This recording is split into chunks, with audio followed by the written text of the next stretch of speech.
les autres. À la ville, ils sont enseignants, étudiants ou encore retraités.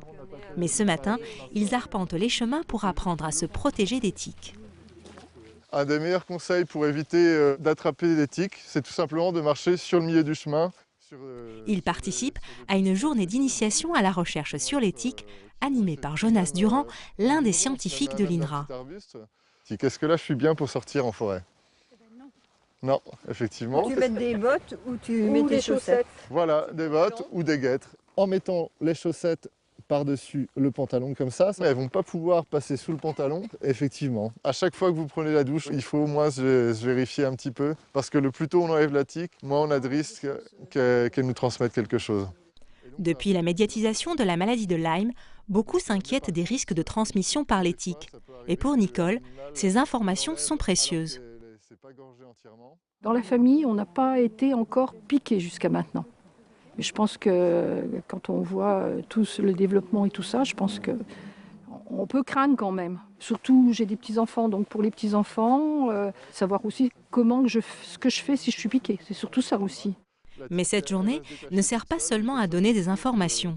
L'INRA cherche à impliquer de plus en plus les citoyens en les encourageant à utiliser une application de signalement des tiques.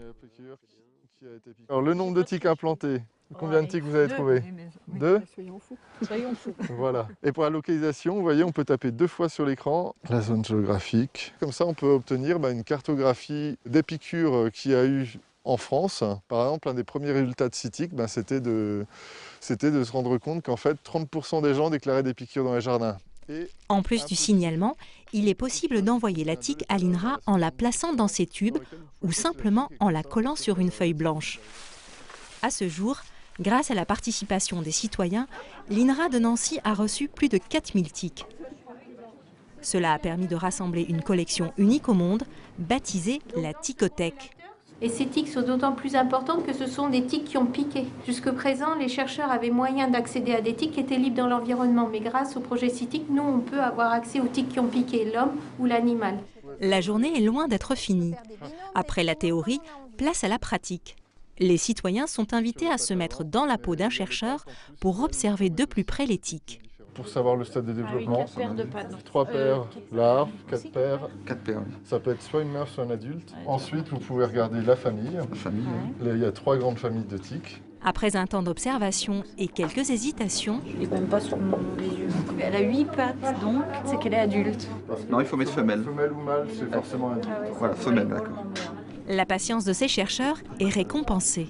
On a appris à reconnaître le stade, on a appris à reconnaître femelle ou mâle, on a appris à reconnaître 3 familles, voilà, donc il en existe 3, et on en est à l'espèce. Au genre.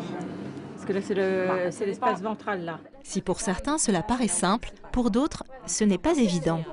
Elle est où sa patte? On la voit même pas. Là, Si elle est là, ici, là. il faut déjà arriver à manipuler, il faut arriver à avoir une belle image. Et c'est quand même assez ardu à manipuler, quoi. Et c'était un peu compliqué parce qu'on n'arrive déjà pas à la retourner. On lui a cassé les pattes. Donc on a un peu perdu. Mais on est chercheurs à tout ça. Même si on ne devient pas chercheur en un jour, sensibiliser au risque de transmission de germes par les tiques reste l'enjeu majeur de cette journée. Le fait d'accueillir ces citoyens en stage, d'être acteurs de l'analyse, ça va éventuellement les inciter à changer leurs pratiques. Parce que je pense que beaucoup aussi ont tendance à banaliser le risque.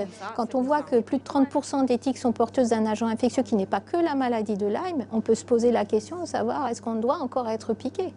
Et est-ce qu'il ne faut pas justement être vraiment vigilant et prendre les précautions qui s'imposent pour ne plus être piqué, pour ne pas risquer d'être au contact d'un agent infectieux. Dans le monde, les tiques sont les premiers vecteurs de maladies infectieuses chez l'homme et chez l'animal. En France, 25 000 nouveaux cas de maladie de Lyme sont recensés chaque année.